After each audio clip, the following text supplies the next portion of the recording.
Hi, it's Scott, ROCKFILE, back with another podcast review for your ears. Let's talk about the 1973 film Torso in its Arrow 4K edition.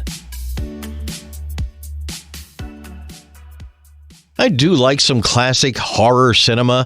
I have some Brava and a few other directors that I like, but I've never seen this movie from Sergio Martino.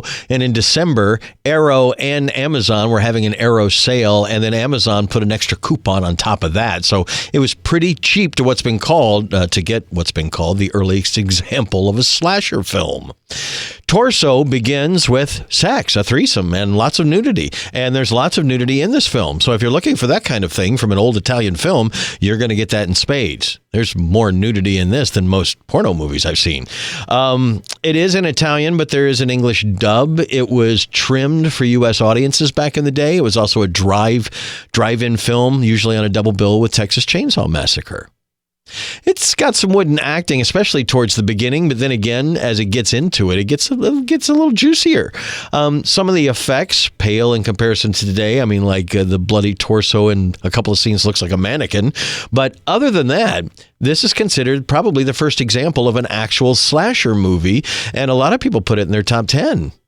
I don't know if I would do that, but to look at it now, it was the first of its kind. If you look in your movie collection or your favorite list of movies, go back to anything before 1973 that even remotely resembles a slasher film. Now, there would be better movies, and this director would make better movies, and I haven't seen them, so I might check them out because this was actually worth the watch. It's not fantastic by today's standards. The standard A24 horror movie will probably entertain you a little bit more, but again, there's some really beautiful women in it. There's some really misogynistic men in it. It's definitely a product of its time. But as a slasher movie with a plot twist and that kind of stuff, it's actually pretty good for its time compared to other movies that came out at the time. It's more on the B-movie end than some of the classics we consider, but it does have really nice cinematography. The director came out of television, and he had a lot of work before, so when he started making movies, this was one of his early ones, he had an artistic flair to it, so it definitely isn't a piece of trash. But again, it's early 70s. It's not everybody is a wonderful actor. Some people are not hired for their acting ability. Some of the effects, but they were, again, some of the first of these kind of things ever shown on cinema. I think it's worthy to have in your collection as like a historical piece.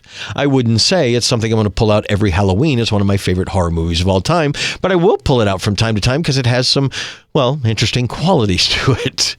Torso is now available. It's come out on Blu-ray several times, and the latest edition is something that came out a few years ago from Arrow. It's a 4K edition, and like I said, right now I think the Arrow sale is still going on if you want to pick it up.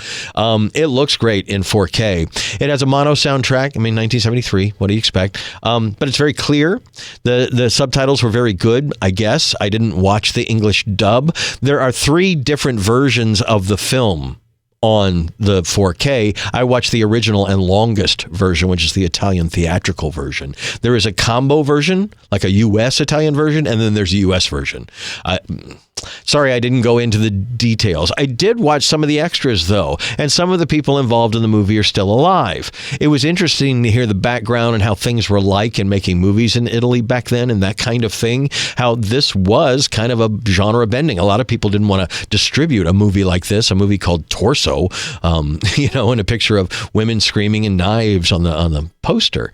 It was really ahead of its time. So as that goes, as a historical document of something, yeah, it's definitely worth a watch. And if you like Italian horror movies that have lots of see-through clothing and naked women, it's not bad for that either.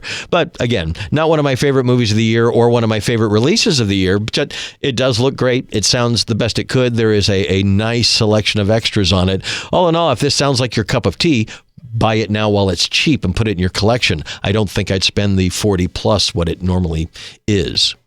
I'm Scott. I'm ROCKFILE. We got a lot of podcasts coming, so thank you very much. If you like anything, please share, subscribe, that kind of stuff. It helps with the algorithm. Likes are wonderful. And have a spectacular day.